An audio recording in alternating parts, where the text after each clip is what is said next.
ॐ भूर्भुवः स्वः तत्सवितुर्वरेण्यं भर्गो देवस्य धीमहि धियो यो नः प्रचोदयात्। ॐ सहनाववतु सहनौ भुनक्तु सह वीर्यं करवावहै तेजस्विनावधीतमस्तु मा विद्विषावहै। ॐ शान्तिः शान्तिः शान्तिः। सभी को सादर नमस्ते। ईश्वर की महती अनुकंपा से हम इस समय आर्योद्देश्य रत्नमाला ग्रंथ का स्वाध्याय करते हैं। इस पुस्तक में हम 70 परिभाषाएं देख चुके हैं। आगे जो है पंडित की परिभाषा देखेंगे। पंडित किसे कहते हैं? जो सत असत विवेक से जानने वाला धर्मात्मा, सत्यवादी, सत्यप्रिय, विद्वान और सबका हितकारी है, उसको पंडित कहते हैं। जो फिर से देखिए, जो सत असत विवेक से जानने वाला। सत अर्थात जो विद्यमान है, जो चेतन है, जिसकी अस्तित्व है। तो जिसकी अस्तित्व है उसको जानने वाला, और जिसकी अस्तित्व नहीं है उसको ठीक ठीक जानने वाला। विवेक अर्थात विशेष रूप से ज्ञान जो कर पाता है। तत्व ज्ञान कह लीजिए, विवेक ज्ञान कह लीजिए, ये सब पर्यायवाची है। वास्तविक ज्ञान कह लीजिए, सत्य ज्ञान कह लीजिए। तो इन सब का जो ठीक ठीक जानने वाला है और धर्मात्मा है, धर्म आचरण करने वाला, उसको धर्मात्मा कहते हैं। और सत्यवादी, सत्य कहने वाला, बोलने वाला। और सत्य प्रिय, जिसको सत्य प्रिय है, उसको हम पंडित कहेंगे। और विद्वान, जो शास्त्रों को भी अच्छे से पढ़ा हुआ रहता है, समझता है, उसी प्रकार आचरण करता है और सबका हितकारी है। इन सब के साथ साथ उसको क्या होना चाहिए? सबके हित के लिए प्रयत्नशील जो रहता है, उसको पंडित कहेंगे, ज्ञानी कहेंगे। तो ऐसे गुणों से जो युक्त है उनको पंडित कहते हैं। व्यवहार भानों में हम पिछले प्रकरण में देखे, बहुत सारे बताया गया था पंडित किसे कहते हैं। आत्मज्ञानम, समारंभ, स्थितिक्षा, धर्म नित्यता, यमर्था नापकर्षन्ति स वै पंडित उच्यते। बहुत सारा उसमें हम देखे थे पंडित के लक्षण। जिसको आत्मज्ञान है और जो आलसी कभी ना रहें, सुख दुख, हानि लाभ, मान अपमान, निंदा स्तुति, हर्ष शोक आदि में सम रहता है। और विषय संबंधी, जो शब्द स्पर्श रूप रस गंध, इनमें आकर्षण जो नहीं, जिनका आकर्षण नहीं होता है, वही पंडित कहता है।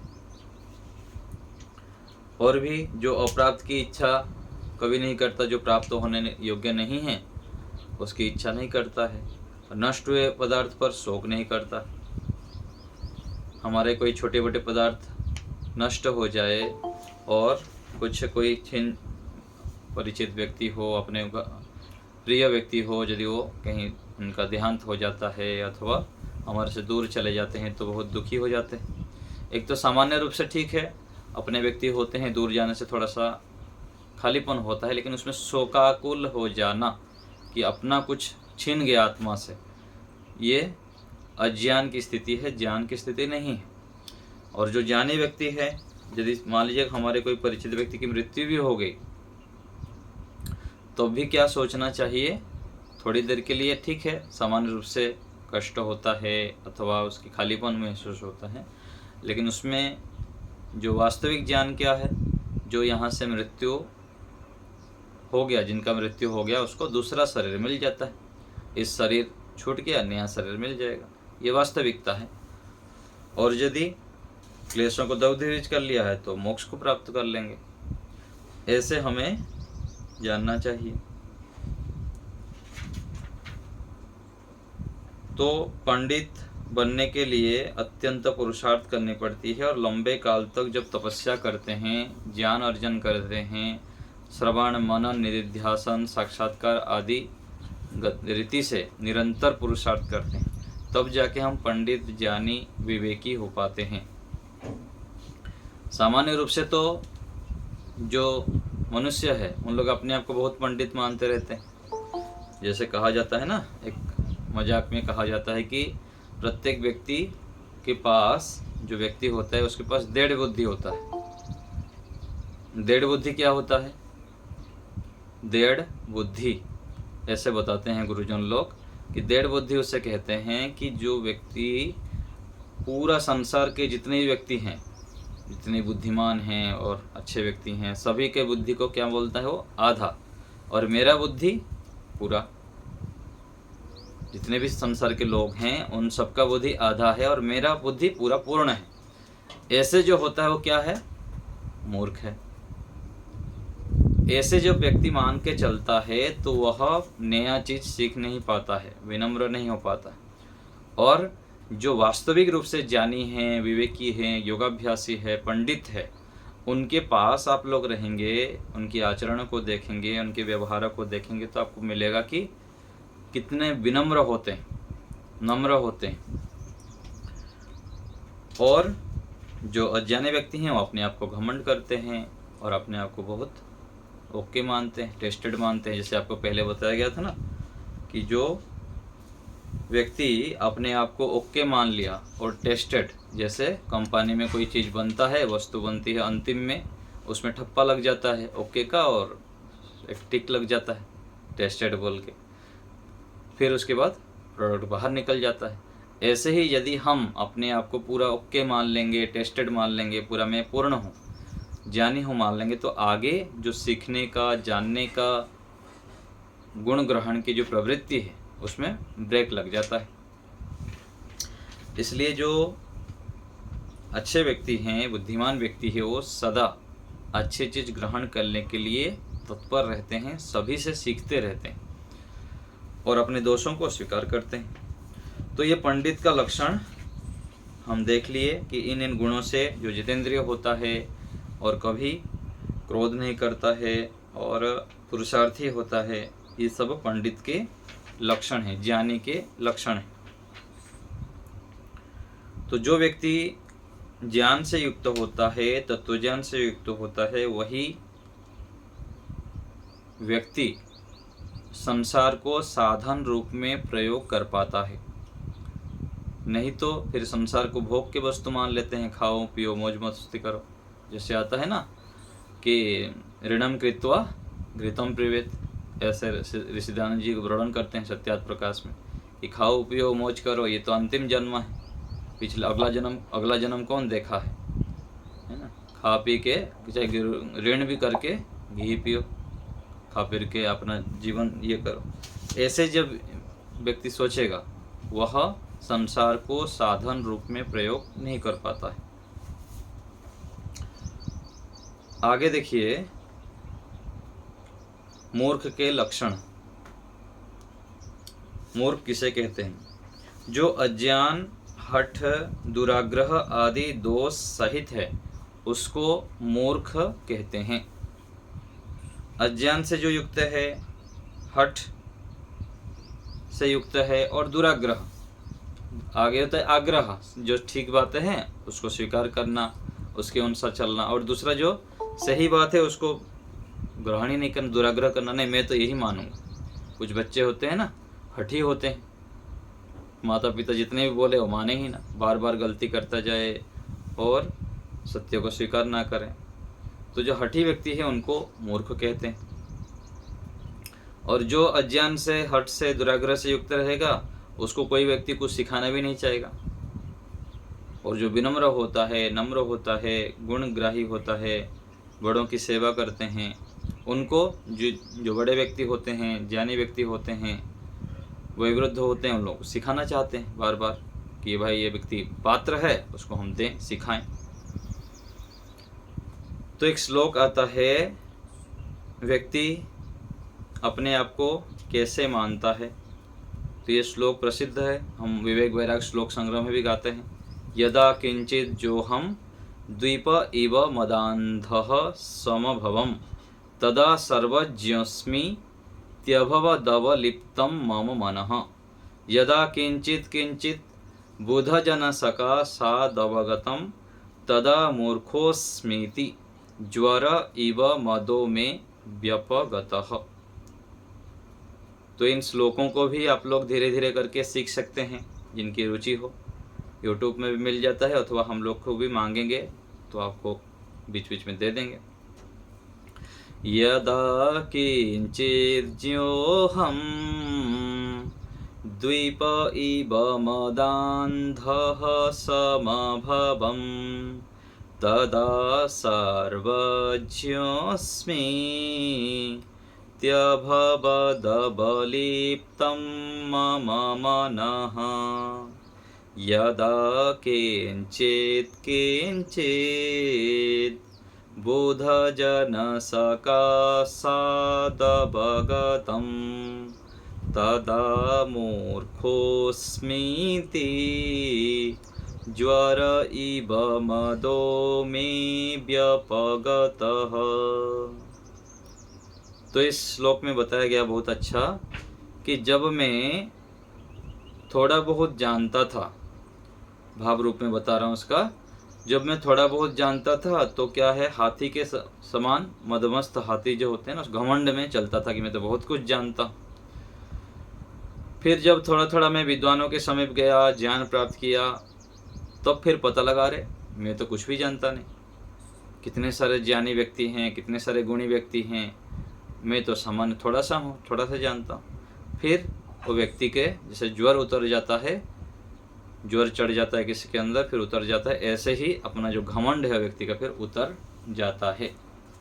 ये व्यक्ति ज्ञान से युक्त होता है। जैसे आपको सुनाता हूँ ना, ऋषि दयानंद जी को कोई बोला कि आप तो बहुत बड़े हैं, ज्ञानी हैं, ऋषि हैं, तो वो बोलते हैं अरे मैं क्या हूँ।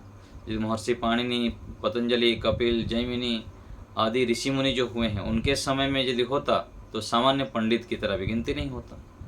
तो जब ऋषियों को, महापुरुषों को अपने सामने रखते हैं, फिर अपना मूल्यांकन करते हैं, तब पता लगता है कि हम कहाँ पर हैं। तो ऐसे हमें विचार करके मूर्खता को हटाना चाहिए। और भी मूर्ख का लक्षण व्यवहार भानु में हम पढ़े थे, विदुर नीति के श्लोक है, महाभारत विदुर नीति के। असुतश्च समुन्नद्धो दरिद्रश्च महामनाः अर्थाश्च कर्मणा प्रेप्सुर्मूढ़ इति उच्यते बुधैः अनाहुतः प्रविशति हि अपृष्टो बहुभाषते अविश्वस्ते विश्वसिति मूढ़चेतः नराधमः। जिसने कोई ना शास्त्र पढ़ा ना सुना, अति घमंडी होकर, दरिद्र होकर बड़े बड़े मनोरथ करने वाला है। बड़े बड़े मनोरथ भी करते हैं ना, जैसे पिछले प्रकरण में हम देखे व्यवहार में शेख चिल्ली कि घड़ा लेके जा रहा है, इसको बेच दूंगा तो 1 से 10 हो जाएगा, 10 से 100 हो जाएगा, फिर गाड़ी ले लूँगा, घोड़ा ले लूँगा, फिर गाय ले लूँगा। ऐसे ऐसे मनोरथ करते हैं ना। तो ऐसे मनोरथ करने वाला क्या है, मूर्ख है। और बिना कर्म किए पदार्थों की इच्छा करने वाला, उसको बुद्धिमान लोग मूढ़ कहते हैं। और जो बिना बुलाए सभा और किसी के घर में प्रविष्ट हो जाता है, बिना पूछे सभा में बहुत सा बकने लग जाए, और विश्वास के अयोग्य मनुष्य में विश्वास करें, जो विश्वास करने योग्य नहीं, ऐसे लोग को मूर्ख कहते हैं। और एक जगह पर दिया है श्लोक, मूर्खस्य पंच चिन्हानि, मूर्ख के 5 चिन्ह। तो जब हम शास्त्रों को पढ़ते हैं, अलग अलग श्लोक को पढ़ते हैं, फिर हमको पता लगता है कि हम कितने ज्ञानी हैं, कितने मूर्ख हैं, कहाँ कहाँ मूर्खता करते हैं हम। तो क्या है मूर्ख का 5 चिन्ह? गर्वो दुर्वचनम तथा हठी चैव विषादी च परोक्तम नैव मन्यते। प्रथम हो गया गर्व करना अर्थात अभिमान। दूसरा है दुर्वचन बोलना, दुर्वचन अर्थात कटुवाणी बोलते हैं, अपशब्द बोलते हैं, कैसे कैसे शब्द निकलते हैं वाणी से, पूरा जहर निकलते हैं। तीसरा है हठ करना। चौथा है कलह, झगड़ा करना। जो ज्ञानी व्यक्ति हैं वो झगड़ा नहीं करेंगे। और मूर्ख व्यक्ति कलह करते रहते हैं। शराब पी के देखिए कैसे कैसे शराब पी के नशा करके, अथवा जिनके घर में शुद्ध धन नहीं आता है, अर्थ की सुचिता नहीं है, जिनके घर में ध्यान, संध्या, यज्ञ, सत्संग आदि नहीं होता है, उनके घर में हर समय लड़ाई होती रहती, झगड़ा, लड़ाई और अशांति। 5वां है दूसरों के कहे श्रेष्ठ वचनों की ही ना मानना। तो बड़े गुरु, आचार्य, सन्यासी, ऋषि आदि जो कभी अच्छे अच्छे बातें बताते हैं उनको मानते भी नहीं, उनको स्वीकार नहीं करते। और एक श्लोक कहा गया कि उपदेशो ही मूर्खाणाम प्रकोपाय न शांतये पयः पानम भुजंगानाम केवलम विषवर्धनम। मूर्खों को यदि उपदेश देना क्या है, उनको क्रोधित करने का कारण ही है। मूर्खों को यदि उपदेश करेंगे तो उनको शांत नहीं कर पाएंगे। जैसे कि सांप को दूध पिलाना केवल विष को बढ़ाना होता है। सांप को यदि दूध पिलाएंगे तो फिर जहर बढ़ेगा, फिर काटेगा। तो ऐसे ही दुष्टों को उपदेश नहीं करना चाहिए, उनसे दूर रहना चाहिए, जो कुछ सीखना नहीं चाहता है। और कहा गया कि मूर्खों का समय कैसे व्यतीत होता है। काव्य शास्त्र विनोदेन कालो गच्छति धीमताम व्यसनेन तो मूर्खाणाम निद्रया कलहेनवा। तो मूर्खों को तो कह रहे हैं कि संसार में देखने को मिलता है कि बुद्धिमानों का समय काव्य और शास्त्रों की चर्चा में व्यतीत होता है। देखिए आप लोग जो हैं, बहुत सारे व्यक्ति हैं, दिन भर संस्कृत पढ़ते रहते हैं और भिन्न अलग अलग अध्ययन करते हैं और अच्छे अच्छे कार्य में लगे हुए हैं, जो बुद्धिमान व्यक्ति। और जो मूर्ख हैं वो व्यसनों में, निद्रा में, लड़ाई झगड़े में लगे रहते हैं, सोए रहते हैं, पड़े रहते हैं। कुछ माताएं ऐसे होते हैं ना, 2-3 घंटा सोए रहेंगे, फिल्म देखेंगे, इधर के सीरियल देखेंगे, सास बहू और क्या क्या, क्राइम फाइल, उलट पुलट फिल्म देखते रहेंगे, सीरियल देखेंगे। क्राइम देखते देखते फिर क्राइम करने लग जाते हैं, फिर हिंसा, रजोगुण, तमोगुण बढ़ता है, फिर घर में भी लड़ाई झगड़ा करने लग जाते हैं, सारे अड़ोस पड़ोसी के साथ भी लड़ाई झगड़ा करने लग जाते हैं। तो जैसे हम देखते हैं, सुनते हैं, उसी प्रकार से हमारा चित्त बन जाता है। अधिक न्यूज आदि भी नहीं देखनी चाहिए। इधर उधर का जब न्यूज बार बार देखेंगे तो उसमें भी चित्त खराब होता है, योगाभ्यासी के लिए बाधक है। ठीक है, देश राष्ट्र में क्या चल रहा है थोड़ी देर देख लिए, बस। हम तो महीनों महीनों तक देखते ही नहीं कोई न्यूज आदि। कभी अपवाद रूपे थोड़ा बहुत देख लिया तो देख लिया। तो अनावश्यक बातें हम देखते हैं, सुनते हैं, पढ़ते हैं, तो वह फिर हमारे चित्त में घर कर जाता है। और फिर ध्यान साधना में जब ध्यान में बैठेंगे आँख बंद करके, वही चीज़ चलेगा, जो आप डालेंगे मेमोरी कार्ड में वही चलता है अंदर। तो मूर्खों का जो समय है वह अनावश्यक कार्यों में जाता है, लड़ाई झगड़े में, सोने में। और भी बहुत सारे बातें दिया है मूर्खों के लक्षण। और एक दिया है, चलो हिंदी पढ़ लेता हूँ। जो अपने कर्तव्य कर्म का त्याग कर दूसरों के कर्तव्य कर्मों में अनुरक्त रहता है, अपने काम छोड़ के दूसरे के काम में जाके झोंकता रहता है, वो क्या कर रहा है, उसको जाके उपदेश देने लग जाएगा। और अपने मित्र हितैषी साथी हैं, उनको भी उपदेश करते जाता है। ठीक है, आवश्यक है तो दे सकते हैं, अनावश्यक रूप में अपने काम को छोड़ के करना क्या है, ठीक नहीं। उनके साथ कपट का व्यवहार करता है, वह निश्चय मूर्ख कहता है। जो अपने साथी, मित्र, सहयोगी हैं, उनके साथ कपट करना, झगड़ा करना। और जो व्यर्थ के कामों में अनुरक्त रहता है, व्यर्थ के कामों में अनुरक्त रहता है और कर्तव्य क्षेत्र से दूर भागता फिरता है।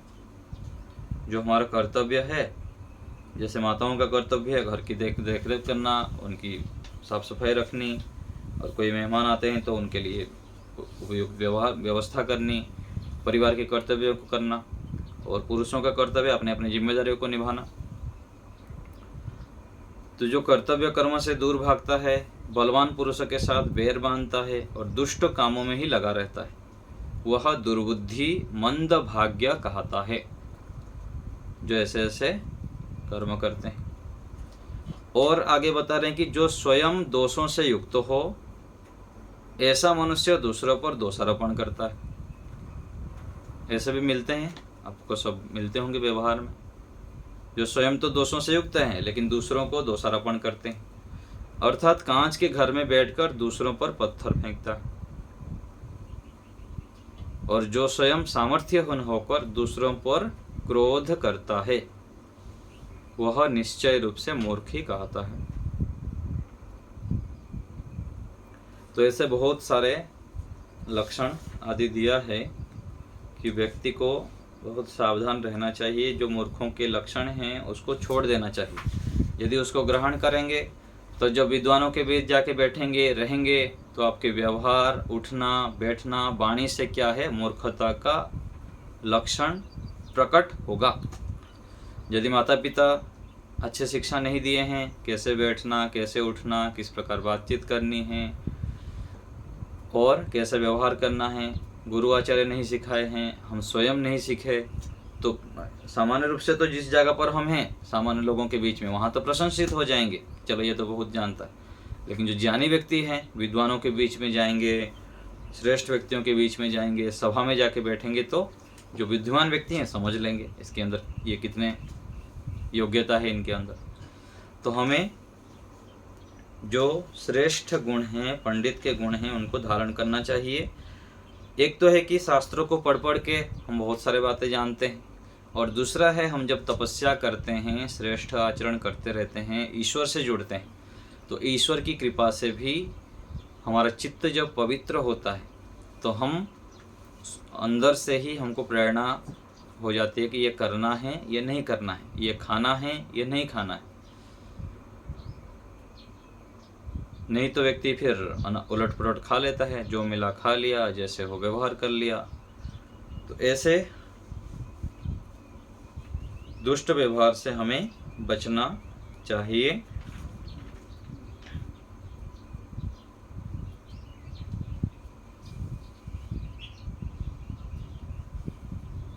और एक जगह पर लिखा है कि किसी सभा आदि में मूर्ख तभी तक शोभित होता है जब तक मौन रहता है, चाहे उसने कितने ही बढ़िया वस्त्र धारण किया हो। तो वस्त्र अच्छे से धारण कर लिया है लेकिन फिर जब सभा में जाता है चुप है, तब तक तो वो बचा रहता है। जो बोलने लगता है, बोलते ही वाणी खोलते ही क्या होता है, उसकी बुद्धिमत्ता का क्या है पता लग जाता है, कितनी उसके अंदर ज्ञान है, कितना वो जानता है।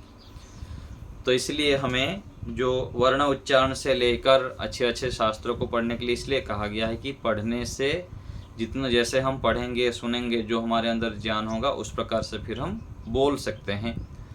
और सत्यार्थ प्रकाश द्वितीय समोल्लास में भी बताया गया कि माता पिता जो है संतानों को ऐसे ऐसे ज्ञान बताएं, सिखाएं, जिससे कि वो अच्छी बातें सीखें और गलत बातों से, गलत चेष्टाओं से दूर रह सकें। तो ये आज हम देखें मूर्ख का लक्षण और पंडित का लक्षण। तो इन बातों को हमको बार बार विचार करनी पड़ेगी। जो हम पढ़ते हैं, सुनते हैं, केवल पढ़ सुन लेने से नहीं होता है। जैसे आया ना कि श्रवण, मनन, निधिध्यासन और साक्षात्कार। श्रवण के बाद क्या करना होता है, मनन करना होता है। तो प्रत्येक दिन आप लोगों को थोड़ी देर समय निकाल के अलग से मौन करना चाहिए, आधा घंटा 1 घंटा। जिनके घर में कोई अधिक व्यक्ति नहीं रहते हैं उनको तो कोई समस्या नहीं, लेकिन जिनके परिवार में कोई आता रहता है, जाता रहता है, किसी का फ़ोन आता रहता है, उन लोगों को क्या करना चाहिए, अलग से परिवार के लोगों को बोल देना है कि मुझको इतना देर तक कोई बुलाएंगे नहीं, आधा घंटा 1 घंटा। और उतने समय तक जो हम पढ़े हुए हैं, सुने हुए हैं, उन बातों को विचार करनी है। उसी को कहा गया निधिध्यासन। ईश्वर के विषय है और क्लेशों के विषय में है और बहुत सारी बातें हैं, शरीर की अपवित्रता के विषय में, शरीर की अनित्यता के विषय में, कि शरीर कभी भी मृत्यु मुख में जा सकता है। जो सच्चाई है, वास्तविकता है, उसको स्वीकार करना, ये ऋषियों की शैली है, ज्ञानियों की शैली। और जो कुछ भी सोचता नहीं है आगे के विषय में कि अभी मेरी योग्यता कितनी है, मैं किस जगह पर हूँ, जो जानता हूँ उसके अनुसार आचरण करता हूँ कि नहीं करता हूँ। तो इन बातों को बार बार जो विचार करते हैं एकांत में बैठ के, तब पता लगता है कि हाँ, मैं इतना जानता हूँ और आगे मुझको इतना प्रयत्न करने हैं। और प्रत्येक दिन हमको इस विषय में विचार करनी है और ईश्वर से सहायता ही मांगनी है। ध्यान के समय और अलग से भी जब भी समय मिलता है थोड़ी देर परमात्मा के सानिध्य में बैठ के उनसे प्रार्थना भी करनी चाहिए कि प्रभु मैं आपके शरण में जाऊं और अधिक ज्ञान प्राप्त करूं। जितना मेरे को ज्ञान अपेक्षित हैं वो कैसे प्राप्त करूं, उसका उपाय मुझको बताइए और इन उपायों को भी स्वयं अपनाना। शास्त्रों के माध्यम से, गुरुजनों के माध्यम से नए नए पूछते रहना। जैसे कोई बात नहीं आते हैं, कुछ बात यदि नहीं आता है हमको, उसको पूछना। कोई शंका है ईश्वर के विषय में, जीवात्मा के विषय में, कर्म फल के विषय में, तो बड़ों को जब हम पूछते हैं तब शंकाओं का निवारण होता है। नहीं तो फिर हम मन में सोचते रहेंगे, किसी को पूछेंगे नहीं, किसी से सहायता लेंगे नहीं, तो विशेष लाभ नहीं होता है। तो बड़ों से हमको सहायता लेनी चाहिए। एक तो हम ग्रंथों को पढ़ते हैं और जो इसमें समझ में नहीं आता है फिर बड़ों से, आचार्यों से, सन्यासियों से, मार्गदर्शकों से पूछना भी चाहिए। तो ऐसे करने से हम जो पंडित के लक्षण हैं उसको ग्रहण कर पाएंगे और जो मूर्ख के लक्षण हैं उसको छोड़ते हुए आगे उन्नति कर सकते हैं। तो आज यहीं रखते हैं।